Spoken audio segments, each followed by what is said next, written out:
इस दौरान दाऊद का धीरे धीरे बॉलीवुड में भी दबदबा हो गया था। बॉलीवुड के बड़े बड़े एक्टर्स और डायरेक्टर्स अंडरवर्ल्ड के डर के साए में जीते थे। दाऊद बड़े प्रोडक्शन हाउस में पैसे लगाता और बदले में अपने पसंदीदा एक्टर या एक्ट्रेस को कास्ट करवाता। वो अपना खौफ दिखाने के लिए कई फिल्म मेकर्स और फिल्मी सितारों से हफ्ता भी वसूला करता था। जो पैसे नहीं देता, दाऊद उसको या तो मरवा देता या फिर उसे खौफ के साए में जीने को मजबूर कर देता। इस दौरान दाऊद इब्राहिम का नाम कई बॉलीवुड हसीनाओं के साथ भी जुड़ा और उसके इश्क के किस्से भी खूब मशहूर हुए। साल 1985 में जब राज कपूर ने अपनी फिल्म राम तेरी गंगा मैली में नीली आंखों वाली मंदाकिनी को लॉन्च किया तो देश भर में उस नई हीरोइन की चर्चा होने लगी। दाऊद भी मंदाकिनी पर फिदा था और उस दौरान कई रिपोर्ट्स में दाऊद और मंदाकिनी के बीच अफेयर होने के दावे भी किए गए, लेकिन उस वक्त बात दब गई। लेकिन कुछ सालों बाद दुबई के एक स्टेडियम से दोनों की साथ वाली कुछ तस्वीरें मीडिया के सामने आई।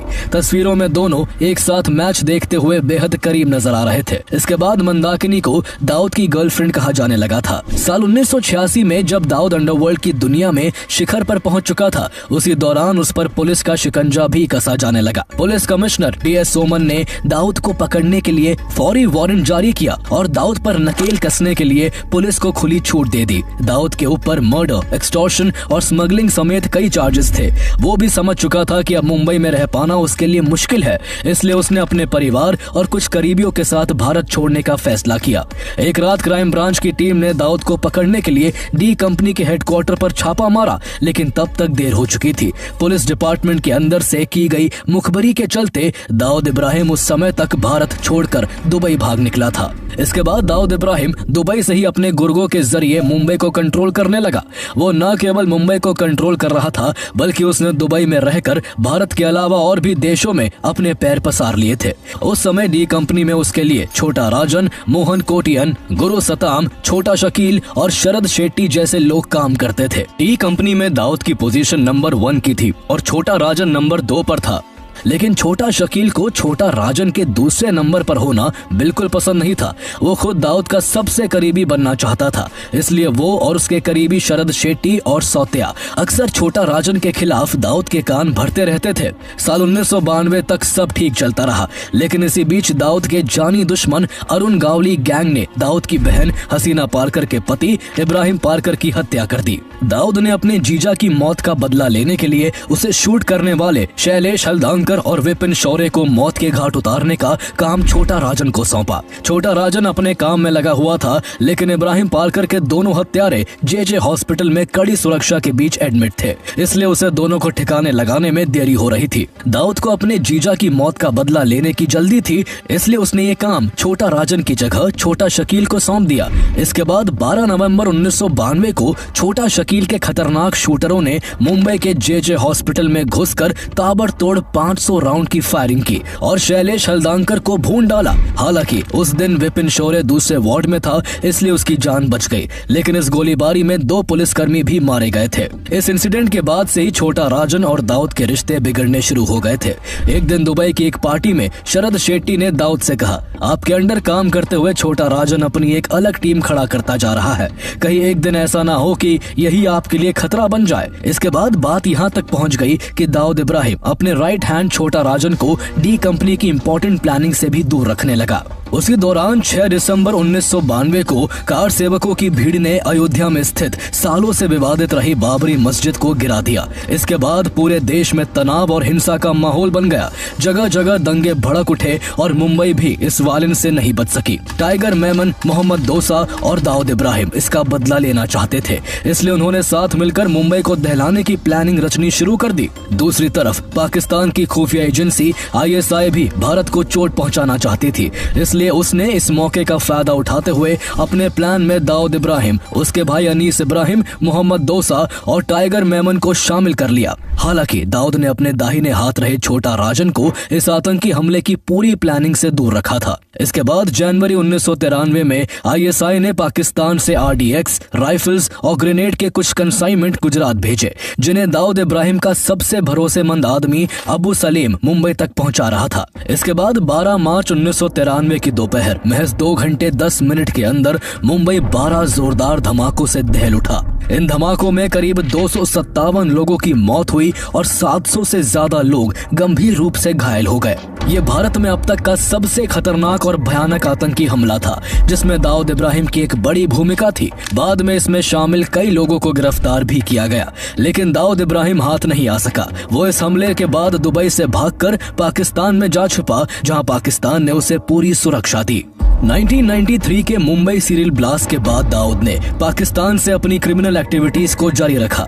पुलिस की सख्त निगरानी के बावजूद उसने अपने गुर्गों के जरिए मुंबई में अपना खौफ बरकरार रखा। बॉलीवुड में भी उसका डर जस का तस बना हुआ था। ना तो उसकी गुंडागर्दी कम हुई और न ही उसके अफेयर्स के किस्सों पर लगाम लगा। एक्ट्रेस मंदाकिनी के बाद दाऊद इब्राहिम का नाम अनीता अयूब, जैस्मिन धुन्ना और महवीश हयात जैसी एक्ट्रेसेस से भी जुड़ा। दाऊद पाकिस्तानी एक्ट्रेस अनीता अयूब के लिए तो इस कदर दीवाना था कि जब फिल्म मेकर जावेद सिद्दीकी ने दाऊद के कहने पर अनीता अयूब को अपनी फिल्म में कास्ट नहीं किया, तो उसके गुंडों ने साल 1995 में जावेद सिद्दीकी की हत्या कर दी। इसके अलावा साल 1997 में मशहूर म्यूजिक प्रोड्यूसर और टी सीरीज के फाउंडर गुलशन कुमार की हत्या भी दाऊद के ही आदमी अबू सलीम ने करवाई थी। अबू सलीम गुलशन कुमार से हर महीने 5 लाख रुपए की एक्सटॉर्शन की मांग कर रहा था, लेकिन गुलशन कुमार ने धमकियों के बावजूद पैसा देने से मना कर दिया था। उनका कहना था कि इससे अच्छा वो ये पैसे माता वैष्णो देवी के भंडारे में दान कर देंगे। इंडिया से बाहर रहकर दाऊद का बॉलीवुड फिल्मों को फंड करना भी जारी रहा। साल 2001 में आई फिल्म चोरी चोरी चुपके चुपके की फंडिंग को लेकर भी आरोप लगे थे कि इसे दाऊद इब्राहिम के गुर्गे छोटा शकील ने फाइनेंस किया है। पुलिस की जांच में इस फिल्म के प्रोड्यूसर नजीम रिजवी और फाइनेंसर भरत शाह के अंडरवर्ल्ड कनेक्शन सामने आए और दिसंबर 2000 में फिल्म रिलीज होने से पहले ही दोनों को अरेस्ट करके जेल भेज दिया गया। इस दौरान बॉलीवुड सेलिब्रिटीज का दाऊद से कनेक्शन एक खुली बात थी। 1993 के मुंबई बम धमाकों के बाद संजय दत्त पर दाऊद के गुर्गों से हथियार लेने और उन्हें अपने घर में रखने का आरोप लगा था, जिसके लिए उन्हें टाडा के तहत जेल भी जाना पड़ा था। अनिल कपूर भी भारत पाकिस्तान के क्रिकेट मैच के दौरान दाऊद इब्राहिम के साथ देखे गए थे।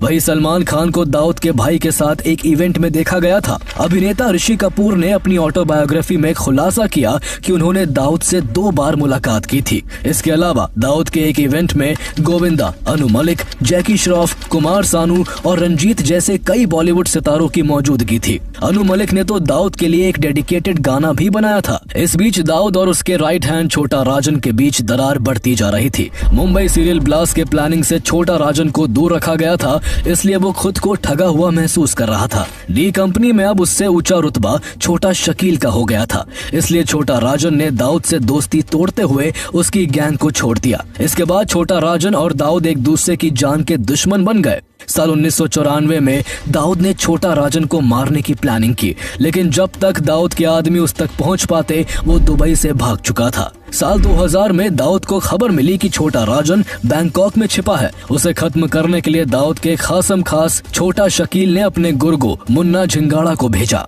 मुन्ना ने बैंकॉक में छोटा राजन को जान से मारने के लिए उसके ऊपर ताबड़तोड़ फायरिंग की, लेकिन इस बार भी किस्मत ने उसका साथ दिया और वो वहां से बच निकला। छोटा राजन ने भी कई बार दाऊद को मारने की कोशिश की, लेकिन वो नाकाम रहा। इसकी सबसे बड़ी वजह थी दाऊद इब्राहिम का पाकिस्तान में ISI और पाकिस्तानी आर्मी की कड़ी सुरक्षा में रहना। इंडियन अथॉरिटीज भी दाऊद को पकड़ने की कोशिश में लगी हुई थी। इसी बीच 23 जुलाई 2005 को दाऊद की बड़ी बेटी महरूख की शादी का रिसेप्शन पूर्व क्रिकेटर जावेद मियांदाद के बेटे जुनैद के साथ दुबई के ग्रैंड हयात होटल में होने वाला था।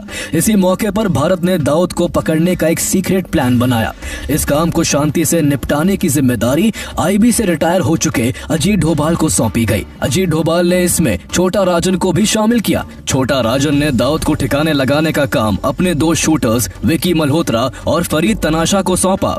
भारत ने एक सीक्रेट लोकेशन पर अजीत डोभाल की निगरानी में इन दोनों की ट्रेनिंग हुई। सब कुछ प्लान के हिसाब से चल रहा था, लेकिन तभी एक बहुत बड़ी गड़बड़ हो गई। मुंबई पुलिस को किसी तरह ये भनक लग गई कि छोटा राजन के आदमी शहर में है। एक दिन डोभाल मुंबई के एक होटल में बैठकर छोटा राजन गैंग के शूटर्स को मिशन समझा रहे थे कि तभी पुलिस ने उस होटल पर धावा बोल दिया। डोभाल ने पुलिस को समझाने की बहुत कोशिश की कि वो कौन है और किस मिशन पर काम कर रहे हैं, लेकिन मुंबई पुलिस ने उनकी एक नहीं सुनी और तनाशा और मल्होत्रा को अरेस्ट करके ले गई और इस तरह से दाऊद इब्राहिम मारे जाने से बाल बाल बच गया। उन दिनों पुलिस गैंगस्टर्स को पकड़ने के लिए उनके फोन सर्विलेंस पर रखकर उनकी बातें सुना करती थी। साल 1999 में एक दिन मुंबई पुलिस के assistant commissioner of police Ambadas Pote ने एक बेहद चौंकाने वाली फोन रिकॉर्डिंग सुनी। फोन पर अंडरवर्ल्ड डॉन छोटा शकील और मुंबई के एक एडिशनल सेशंस जज के बीच बात हो रही थी। जज डी कंपनी के 2 शूटर्स को जेल से बरी करने के बदले एक चिट फंड कंपनी में फंसे अपने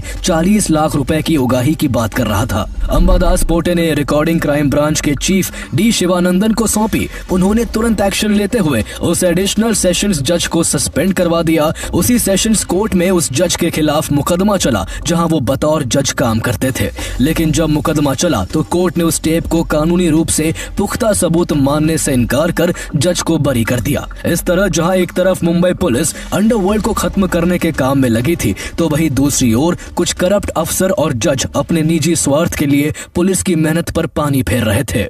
दाऊद इब्राहिम का इन्वॉल्वमेंट सिर्फ 1993 के मुंबई ब्लास्ट में ही नहीं था, बल्कि 2008 के 26/11 मुंबई अटैक्स में भी उसकी भूमिका सामने आई, जिसमें उसने लश्कर-ए-ताइबा के आतंकियों को लॉजिस्टिक सपोर्ट प्रोवाइड करके उनकी भारत में घुसने में मदद की थी।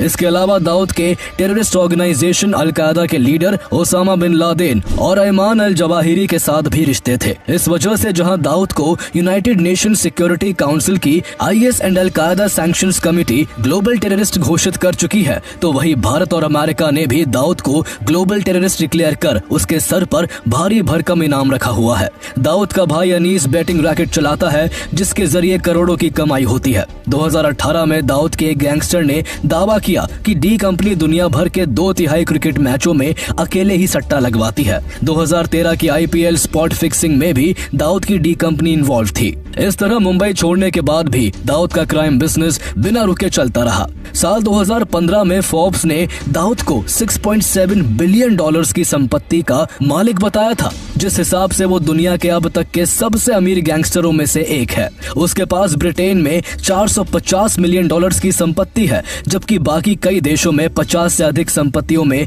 उसका इन्वेस्टमेंट है। भारत में उस पर नकेल कसे जाने के बावजूद एक रिपोर्ट के मुताबिक आज भी उसकी कमाई का 40% हिस्सा भारत से ही आता है। नवंबर 2017 में इंडियन गवर्नमेंट ने रौनक अफरोज रेस्टोरेंट सहित दाऊद की 3 प्रॉपर्टीज और साल 2020 में उसकी 6 प्रॉपर्टीज को बेच दिया था। आज दाऊद के पास कुल 14 देशों के पासपोर्ट है और उसने अपनी आतंक की दुकान India, Pakistan, the United kingdom, Germany, Turkey, France, Spain, Morocco, Cyprus, the UAE, south Africa, Sri Lanka, Nepal, Thailand, Malaysia और सिंगापुर तक फैला रखी है। आज दाऊद की डी कंपनी केवल एक अंडरवर्ल्ड गैंग नहीं रही, बल्कि ये एक ट्रांसनेशनल क्रिमिनल ऑर्गेनाइजेशन बन चुकी है, जो अफ्रीकन टेररिस्ट ऑर्गेनाइजेशन बोको हराम को भी आतंक फैलाने के लिए फंड करती है।